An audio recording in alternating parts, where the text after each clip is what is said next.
प्रधानमंत्री विकसित भारत रोजगार योजना सेंट्रल सेक्टर की एक ऐसी योजना है जिसका उद्देश्य सभी क्षेत्रों, विशेषकर विनिर्माण क्षेत्र में रोजगार सृजन को प्रोत्साहन देना, युवाओं को रोजगार हेतु सक्षम बनाना और सामाजिक सुरक्षा को सपोर्ट करना है। 1 जुलाई 2025 को कैबिनेट से अनुमोदित हुई यह योजना 1 अगस्त 2025 से 31 जुलाई 2027 तक चलेगी। 99,446 करोड़ रुपए के बजट आउटले वाली यह योजना अगले 2 वर्षों में 3.5 करोड़ से अधिक रोजगार सृजन को प्रोत्साहित करेगी। इस योजना का क्रियान्वयन श्रम एवं रोजगार मंत्रालय द्वारा कर्मचारी भविष्य निधि संगठन यानी EPFO के माध्यम से किया जाएगा।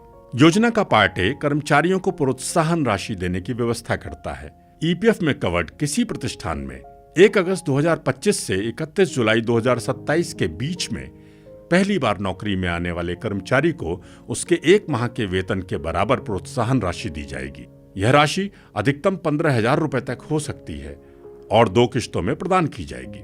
पहली किश्त लगातार 6 माह तक उसी नियोक्ता के साथ काम करने के बाद और दूसरी किश्त 12 माह की सेवा पूरी करने के बाद तब दी जाएगी जब कर्मचारी EPFO के पोर्टल पर वित्तीय साक्षरता कोर्स पूरा कर लेगा।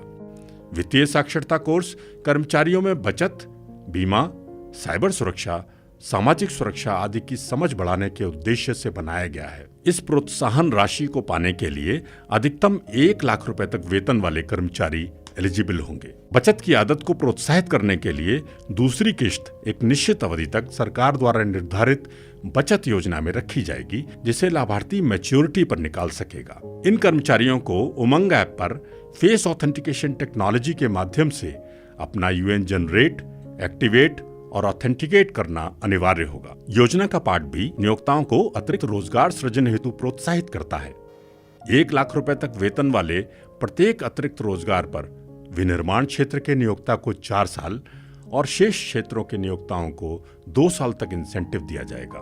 यह इंसेंटिव इस प्रकार है: 10,000 तक वेतन पाने वाले प्रत्येक अतिरिक्त कर्मचारी के लिए उसके वेतन का 10%, 10,000 से अधिक और 20,000 तक वेतन वाले प्रत्येक अतिरिक्त कर्मचारी के लिए 2,000, 20,000 से अधिक वेतन पाने वाले प्रत्येक अतिरिक्त कर्मचारी के लिए 3,000 की प्रोत्साहन राशि नियोक्ता को प्रति माह की दर से 6 माही दी जाएगी। यह राशि प्रत्येक 6 माह के सतत रोजगार पर दी जाएगी। बेसलाइन 50 से कम कर्मचारी वाले प्रतिष्ठान में कम से कम 2 और 50 या उससे अधिक कर्मचारी वाले प्रतिष्ठान में कम से कम 5 नए रोजगार सृजित करने और इसे कम से कम 6 माह तक सतत रूप से बनाए रखने वाले प्रतिष्ठान इस योजना में लाभ के पात्र होंगे।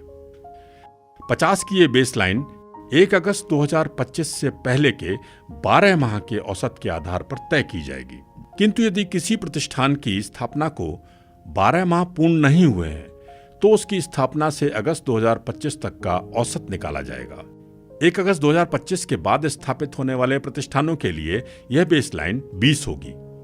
EPF एक्ट के अंतर्गत छूट प्राप्त यानी एग्जेम्प्टेड एस्टैब्लिशमेंट्स भी इस योजना में लाभ की पात्र होंगी। योजना के अंतर्गत कर्मचारियों को DBT के माध्यम से और नियोक्ताओं को उनके पैन से जुड़े खाते में प्रोत्साहन राशि भेजी जाएगी। माननीय प्रधानमंत्री श्री नरेंद्र मोदी जी का संकल्प 2047 तक विकसित भारत बनाने का है। इस यात्रा में यह योजना एक बहुत महत्वपूर्ण कदम है। चलिए हम सब मिलकर इसे सफल बनाने में अपना योगदान दें।